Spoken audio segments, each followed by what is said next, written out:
She showed up with a clipboard and a smirk. Right when the drill hit wet soil. You can't do that, she snapped, walking past my private property sign like it didn't exist. This lands under HOA jurisdiction. Well, digging's prohibited. Didn't even look up from the rig. Ma'am, this is a 208-acre ranch, not a suburb. She shoved the paper in my face anyway. It's all here. At 6 community water rights. You're violating code. I turned off the machine.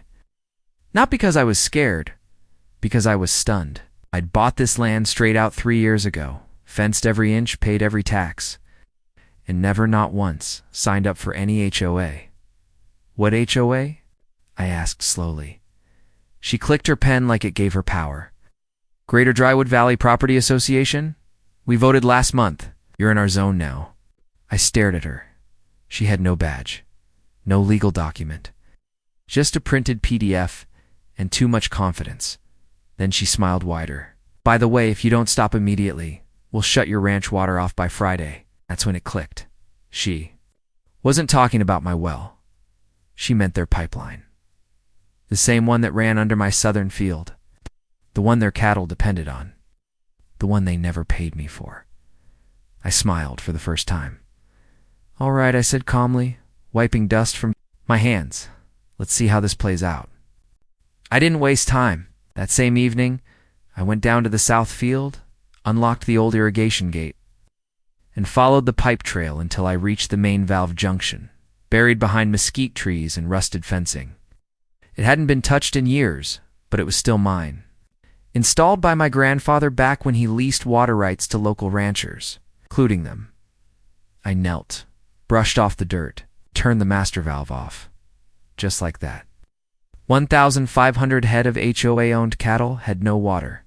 The next morning, my phone lit up like a Christmas tree. First, it was maintenance requests, then urgent notices, and finally, a voicemail from the HOA so-called president, her voice shaking with panic. This is illegal. You can't. Our cattle are dying. We have contracts. I let it ring. No response. Not yet. By noon, 2 pickup trucks rolled up to my gate. I stayed seated on my porch swing, sipping coffee, shotgun across my lap, not loaded, just a message. They didn't dare open the gate. Karen herself stepped out. Her boots still clean like she hadn't walked 10 feet through real ranch land in her life. You're endangering livestock, she yelled. That's a felony. We'll press charges. I nodded slowly. Only one problem. She folded her arms. What? I tossed a file folder off the porch. She didn't catch it. Papers scattered in the dirt. Deed maps, I said. And water easement documents. It's that pipeline. Runs under my land. Your HOA never paid to use it. Let it flow for free. Until yesterday. She looked down at the documents like they were written in another language. Then she laughed too loud, to fake. This won't end well for you, she said. Her eyes darting behind me like someone was watching. I leaned forward. No, Karen. This won't end well for you. She came back 2 hours later with a sheriff. I saw the flashing lights from a mile off, dust rising behind their tires like a storm. I didn't flinch. Just stood by the barn, arms crossed, waiting. When they pulled up, Karen jumped out first. Already pointing? That's him. He cut off our water supply. It's threatening livestock. He's breaking every water law in the book. The deputy, a younger guy, probably knew, looked uncomfortable. He adjusted his belt and walked up to me. Sir, he began, trying to sound official. We received a report that you're interfering with shared agricultural water access. Can you explain, name? I cut in. He blinked. Deputy Sanders. I nodded. You ever read the property grid west of County Road 12? He looked confused. No, sir. Then maybe you should, I said, handing him the same folder I gave Karen. Every pipe, every drop, installed on private land. Never leased, never shared. He took the papers reluctantly. Behind him, Karen was pacing, muttering something about non-compliance and state regulations. But then the sheriff showed up. Different car, different attitude, and when he stepped out, he grinned. Cody? He called out. I raised an eyebrow. Frank? He laughed and walked over. Didn't know this was your ranch. Karen called it community property. Karen froze. Frank flipped through the documents in the deputy's hand, nodding as he read. "Well," he said, loud enough for Karen to hear, "seems like there's been a misunderstanding. Pipeline's private, no lease, no contract, no access." Karen stormed forward, "But you can't just let him." Frank held up a hand. "Ma'am, if you've been using water without legal access, you might want to stop talking before this turns into theft." Her mouth snapped shut, and for the first time, she looked scared. I smiled, slow and steady.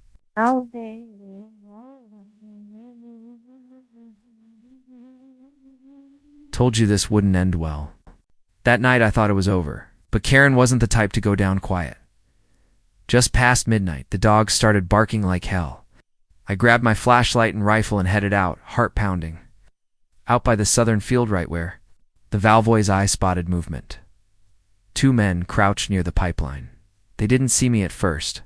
One had a wrench. The other was digging, trying to bypass the shutoff valve. Quietly like thieves, I stepped forward, light beam locked on them.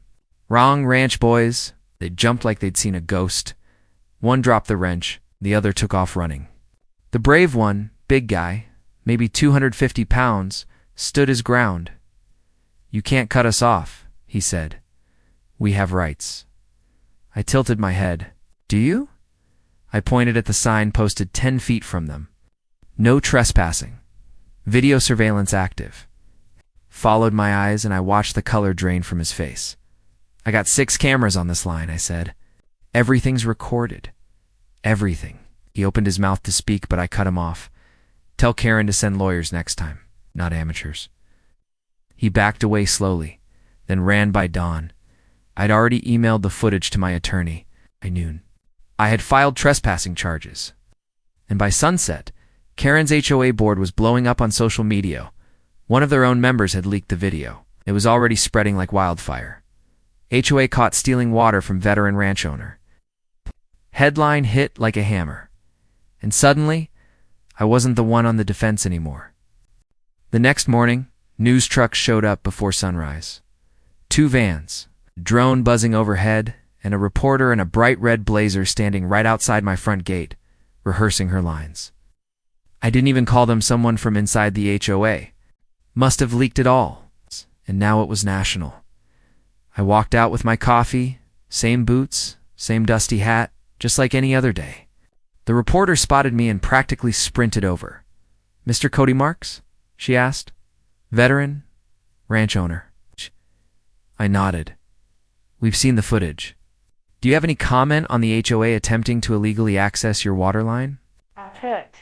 A sip. "They can't take what was never theirs." That quote ran all day. Karen, on the other hand, vanished. No porch pacing, no clipboards, no SUV parked crooked at the end of my driveway. Just silence. Until the next twist hit. A county official pulled up to my ranch 2 days later this time, with proper ID and an actual badge. "Real polite too, Mr. Marks," he said. "We've received multiple complaints from the HOA about your well drilling. They're pushing for a county injunction." I held in my sigh. "Let me guess. They said it affects the community water table?" He gave a half smile. "Something like that." I handed him a thick envelope, certified geological surveys, environmental impact reports, and a signed exemption letter from the State Water Board. He whistled low. "You came prepared. Karen made it a fight," I said. "I just finished." He nodded, flipped through the papers, then looked me in the eye. "Mind if I keep this? Be my guest." He turned to leave, then paused. "Oh, and off the record? Half the county office is rooting for you." He drove off, leaving a cloud of dust and something else behind, momentum. 3 days later, Karen finally resurfaced, but not where I expected. She showed up at the county board meeting dressed like she was heading to court, hair slicked back, blazer to stiff, fake smile plastered on. She brought backup too. HOA board members and some hotshot attorney in a tailored suit who looked like he'd never stepped in mud his whole life. They weren't just trying to stop my well anymore. They were filing a civil injunction. against me claiming emotional distress, property damage, and hostile disruption of community infrastructure. It would have been laughable if it wasn't so dangerous, but here's where they messed up. They submitted fake maps, old zoning documents, that placed my ranch inside the HOA boundary, when legally it had been carved outside that district over 5 years ago. I knew this because I had the updated zoning files in my truck. And I knew. Who signed them? My cousin, Lisa, county zoning officer. I didn't even bother to speak that day. Lisa stood up, called the fake documents out in front of the whole board, and submitted the real ones. Then she said something I'll never forget. This ranch has never fallen under HOA jurisdiction. This lawsuit is not just baseless, it's fabricated. Gasps in the room, a couple people clapped. Karen's lawyer tried to object, but the board chair shut him down hard, and just like that, the injunction died. But the best part? Public record? Every local paper ran the headline the next morning. HOA president caught submitting fake documents and water lawsuit. Karen didn't show her face for the rest of the week, but I knew she wasn't done yet. People like her never quit clean. By the end of the week, things got real quiet. Too quiet, no trucks at the HOA office. No patrols driving past my fence line like they used to. Even the cattle trucks that rolled through every morning stopped. That's when I got the call. It was Miguel, one of the ranch hands who used to work under my grandfather, but now ran the neighboring feedlot. He never took sides until now. They're hauling out the cattle, he said. Every last one. Karen sold them off. What? I asked, standing up so fast my chair tipped. Why? She's calling it emergency liquidation. Truth is, they can't afford the fines. That video went viral. Sponsors pulled out. Board members quit. They're broke. My eyes narrowed. What about the land? He hesitated. That's The thing I heard, she's trying to lease it. Get it under a different name. Avoid tax hits and keep control. I hung up and drove straight to the county assessor's office. It didn't take long. Right there in the transfer logs was a pending application from a Shell LLC, new name, same address, same board. Karen wasn't backing down. She was hiding, so I made one more call to Dale, old buddy from my Army days, now a federal land rights consultant. The kind who gets real interested when someone starts falsifying property lines and shell transfers to dodge zoning laws by Monday. Karen had another problem on her hands, Federal audit, and it wasn't just her water rights under review, it was every land deal she touched in the last 5 years. The empire she built on fake authority and louder voices, cracking. And for the first time, I wasn't just defending my ranch. I was taking hers apart, piece by piece. By Friday, the storm finally hit her. County trucks, federal vehicles, even a couple unmarked sedans rolled up to the HOA office. Word spread fast, faster than wildfire on a dry Texas hill. Karen had been served, multiple counts, falsifying public documents, unauthorized land use, impersonation of authority, and misuse of agricultural subsidies. I didn't even have to show up. The system she abused was doing the job for me. But it didn't stop there. Turns out, one of the whistleblowers from inside her board, her own treasurer, flipped. He gave investigators everything: emails, bank transfers, even a recording of Karen bragging during a board meeting. They're ranch people. They don't know the law. We own this valley now. That line made the evening news. So did her mugshot. She looked like a woman who hadn't slept in days, as swollen, hair pulled back tight, jaw clenched like she was still trying to hold power with her teeth. Meanwhile, I was sitting on my porch, watching the sun dip behind the hills, water flowing strong through my new well. Every valve locked, legal in mine. Miguel stopped by later with a six-pack and a grin. She's gone, he said, handing me a beer. Resigned. Whole board dissolved. HOAS, officially dead. I took a long drink and leaned back in my chair. No threats, no fake notices, no trespassing to steal what wasn't theirs. Just quiet. The kind of quiet my grandfather used to talk about. It's the kind that comes after a war you didn't start, but damn sure finished. I guess we've got the valley back, Miguel said. I looked out over the land, in my land. Every dry inch of it now flowing with something stronger than water. Justice. Not just the valley, I said. The freedom, too.